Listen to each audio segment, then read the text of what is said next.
Jen, so you just immediately, you announced your retirement and immediately after you just transitioned to broadcast without taking a single break. Yeah, I know. I think I always kind of planned that, though. I like being busy. I love working, and I'm so happy to be here, part of the crew. So, yeah, it was a quick transition. I guess maybe retiring from Scotland a couple of years ago helped me with that, kind of made it a little bit more gradual, so I didn't dive right in. But, no, I was ready. I didn't want to take a break. I'd rather be here. Yeah. Oh, I love it. I love it. So you're like Nico. You guys just don't stop. No. You don't turn off with the soccer.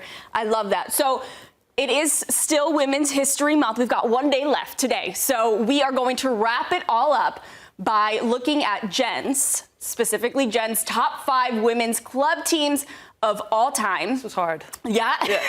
Let's start at number 5 with the 2012-2013 Wolfsburg team. Why'd you pick this one as number 5? So for me, this Wolfsburg team kind of started the precedent of physicality on the European stage.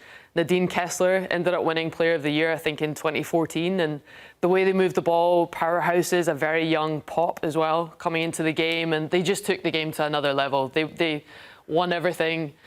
Just so many top players. And honestly, this top 5 of having to pick various teams was really, really difficult. So many top teams. But, first time in so many different ways. But I think, especially in Germany, such a competitive league with so many top teams, Frankfurt, Duisburg coming through, but Nadine Kessler and Gosling, when you look at that midfield, this 3 just absolutely dominated. And then a young pop coming in. She must have been so young at that point, but still such a huge and now captain of that team. So these were number 5 in my list. Yeah, second German team to complete the treble. Now let's move on to number 4. We're going to bring it stateside with NWSL side, the NC Courage, specifically the 2019 team. Yeah, so for me, this team was always spoken about. When I joined the league in 2014, last year with BFC, everyone spoke about the 2019 NC Courage team. And even now, looking at the Ring of Honor that's been recently introduced, and the likes of Sam Mewis and McDonald that are named, they're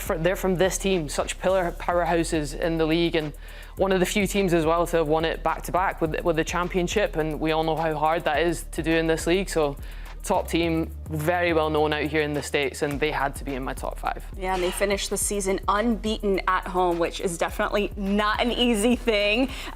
Any players here specifically? You talked about McDonald, Dunn. This is an unstoppable team when you look at the starting 11. Yeah, you're looking at Sam Mewis again, the midfield, Dabinia. We all know how incredible she is this season as well. Crystal Dunn, so many caps for the national team. So many good top players. Talk about Dalkember joining BFC last year. Huge player again. Yeah, top team. And Zerboni, we have to also give her the shout out because she's part of the A3 crew as well with us. All right, let's go to number 3, which is a team and a club that you know very well, the 2006-2007 Arsenal team that you joined not too many years after. Exactly, and that's why they're in it for me. They're the only English team to have ever won the European Cup, which is now obviously the Women's Champions League. And I joined in 2009, so for me to step into a dressing room with the likes of Kelly Smith, Alex Scott, Rachel Yankee, top players, for me, they just started the whole precedent there. Jane Ludlow as well, like the Welsh. I'll never forget that Welsh accent just drilling in to me what hard work really looked like. I was an 18-year-old coming into this environment for a team to have just won.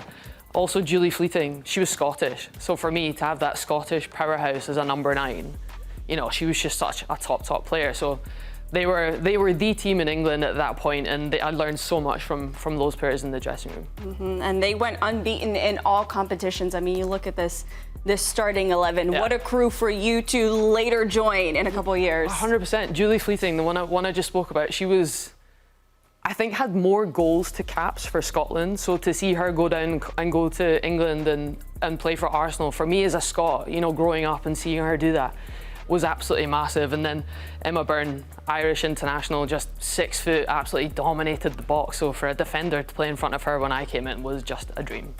And at number 2, a dominating team of a recent team, the 2022-2023 Barcelona team that won the treble. Yeah, for me, this team, we talk about beautiful football, right? And I feel like Barcelona set the precedent for that, for beautiful football in the women's game.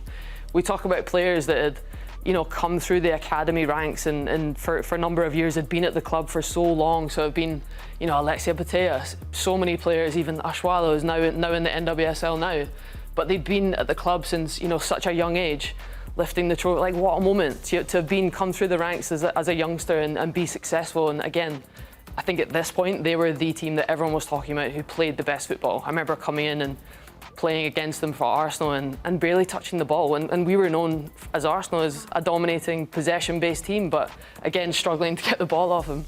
And we can't not talk about Bonmati, right? One of the best midfielders in the game, and you know, still such a young age, but she's the exact player that has come through the ranks, been playing that technical side of the game since a young age, and to see her on the world stage now, I mean, what a player. And this was their 4th consecutive title, 8th overall, an absolutely dominating team. Yeah. But then at your number 1, you have a club that when you talk about dominating, like this right. is also a club, more specifically Lyon in 2011, 2012. Yeah, I mean, again, this was another team that I think went unbeaten their entire season, which is probably a common theme for a lot of these teams, but look, 0 losses, completely unbeaten. And I've come up against these guys in semi-finals, I think almost 4 times. Obviously lost every single time. But for me, this team, when it was Elodie Thomas, seeing her on screen there, Lotta Schellin, Swedish number 9, just so difficult. Lissomer, all these, Camille Abeli. And also I want to talk about Bon Pastor, who's now manager of Chelsea. So that generation again coming through and now managing the game and seeing her at left back there. She's been there, done it, won absolutely everything, and now managing Chelsea. But this midfield, I love talking about midfield so much, but Henry, Camille Abeli, Nassib, just top players that were so hard to get the ball off. Schellin just used to run in behind all day. And as a centre-back, Wendy Renard for me, one of the best centre-backs in the game, still absolutely smashing it now. They're for sure my number 1 team. Yeah. So let's take a look at the 5 all together, because you said that this. I mean, how long did it take you to put this together, and what teams were just barely there and just didn't make it? So for me, I think the current Chelsea team was hard not to put in, but for me, they're the team that hadn't really won the European Cup or the Champions League. But they were so close, but they've only lost once this entire season as well.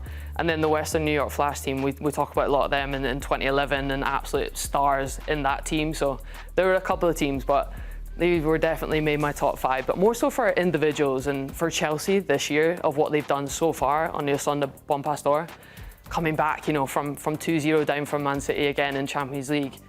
Top team, but didn't quite make it. For you, what would they need to go on to do for you to maybe swap them in for one of these teams? Champions League for sure. Yeah. I think these teams have done it. Obviously, NC Courage don't compete in that, so that's difficult. But I think for me, for Chelsea, they've dominated the league in England for a long period of time now. But can they do it on the European stage? Yeah, I love it. Solid top 5. I'm sorry for all the headache and stress that we put you through. I can take a breath now. Welcome to your first, morning footy desk segment, guys. It was a good game.